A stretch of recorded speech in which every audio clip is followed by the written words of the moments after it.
People look at me and see elegance. They see the pearls, the pressed white blouse, and the composed expression of a woman who has her life in order. They see a grandmotherly figure, perhaps, sitting by a window in a quiet neighborhood, the picture of dignity and grace. But what you are looking at is not a person, it is a museum. I am the curator of a house where the air has turned to stone, and the clock hands move only to remind me of what is no longer there. My name is Clara, and I am 74 years old. I am the last one left in a story that used to have so many voices. 20 years ago, this house was not a museum. It was a chaotic, loud, and beautiful symphony. It was the sound of slamming doors at 7 a.m., the smell of burnt toast, and the constant rhythmic thrum of life. I had a husband, Elias, who smelled like cedarwood and old books, a man who could never find his keys, but always knew exactly how to make me laugh when I was at my most frustrated. I had 2 children, Sarah and Toby. Sarah was a firebrand, always arguing about justice and the world, while Toby was the quiet one, the boy who would sit on the porch and draw the birds until the sun went down. Back then, I used to pray for 5 minutes of peace. I remember sitting at the kitchen table, surrounded by piles of laundry and unwashed dishes, closing my eyes and wishing for a world where no one needed anything from me. I thought those things were stress. I thought I was busy. I thought I was drowning in responsibilities, never realizing that those responsibilities were actually the water of life itself. Then the world broke. It didn't happen with a grand cinematic flourish. It happened on a rainy Tuesday, a slick road, a truck that didn't stop, and a phone call that changed the frequency of my soul forever. That Tuesday took my children. It was fast, a sharp, cold blade that cut my life in half. One moment I was worrying about Sarah's grades and Toby's wet shoes, and the next I was standing in a room full of people in black suits, realizing that I would never hear their voices again.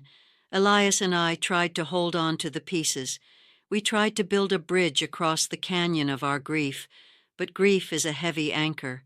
It dragged him down slowly. I watched the love of my life wither through years of sickness, his eyes losing their spark as he searched for our children in every shadow of the house. 5 years ago, he finally let go of my hand. Now the peace I once prayed for is the very thing that is killing me. It is a deafening, hollow peace. Loneliness is not just the absence of people. It is a physical weight that settles in your lungs. It is the sound of the refrigerator humming at 2 a.m. in a house where no one is coming home for dinner. It is the realization that I could scream at the top of my lungs right now. I could break every plate in this kitchen, and the only thing that would answer me is the echo off these white walls. I dress like this, the pearls, the hair, the white dress, not because I have somewhere to go. I haven't been invited to a dinner party in years. I dress like this because if I don't maintain the outward appearance of a living woman, I fear I will simply dissolve into the shadows of this hallway. I have to prove to the mirror that I still exist. I sit by this window for hours, and I watch you. I watch the young people rushing to their cars, their heads bowed over their phones, their thumbs moving at lightning speed as they curate digital lives for people they don't even like.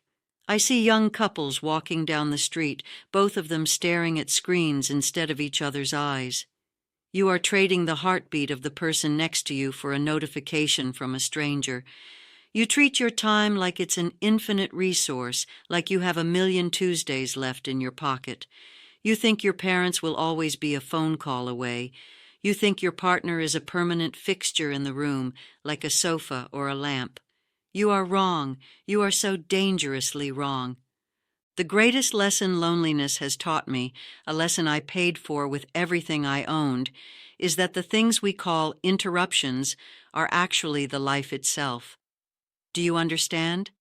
The child who wakes you up at 3 a.m. because they had a nightmare? That isn't a sleep disturbance. That is a moment of pure trust that you will never get back once they grow up or disappear. The husband who interrupts your important work to tell you a boring story about his day, that isn't an annoyance, that is a miracle of connection.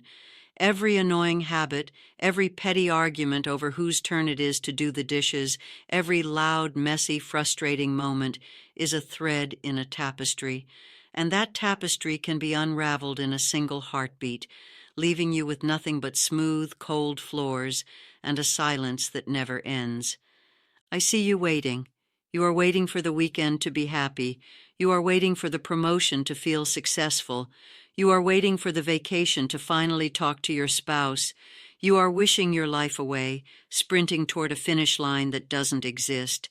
Let me tell you what is at the end of that sprint. It's a chair, a window, and a memory of a Tuesday you wasted. There is no real life waiting for you once you've cleared your inbox. The real life was the coffee mugs left on the counter. It was the muddy footprints on the rug.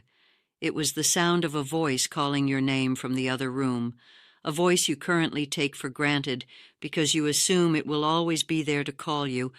I want to save you from the regret that I carry like a shroud. I want to save you years of looking back and realizing that you missed the best parts of your life because you were too busy preparing for the parts that never came.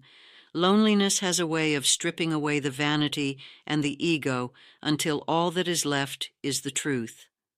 And the truth is this: presence is the only currency that doesn't devalue. You can earn more money, you can buy a bigger house, you can find a new career, but you can never, ever buy back a single hour that you spent being too busy to love. The future is a thief. It steals your now by promising you a better then. But there is no better then.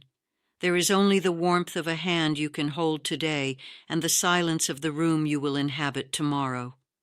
So here is the central message that I offer as a gift from my silence to your noise. Stop auditioning for a life you already have.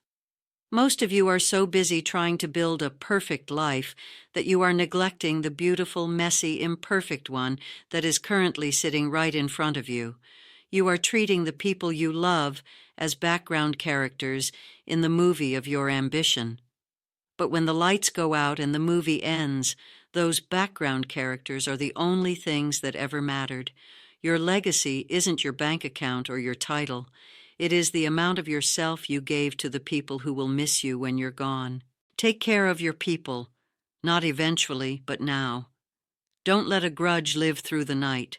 Pride is a very cold bedfellow when you're 74 and alone. Don't let a thank you or an I love you stay trapped behind your teeth because you're too tired or too angry to say it.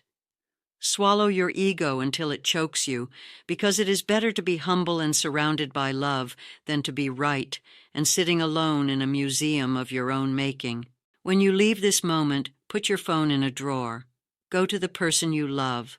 Look at them until you see the tiny details you've been ignoring, the way their eyes crinkle when they're tired, the specific pitch of their laugh, the way they breathe when they're finally at rest.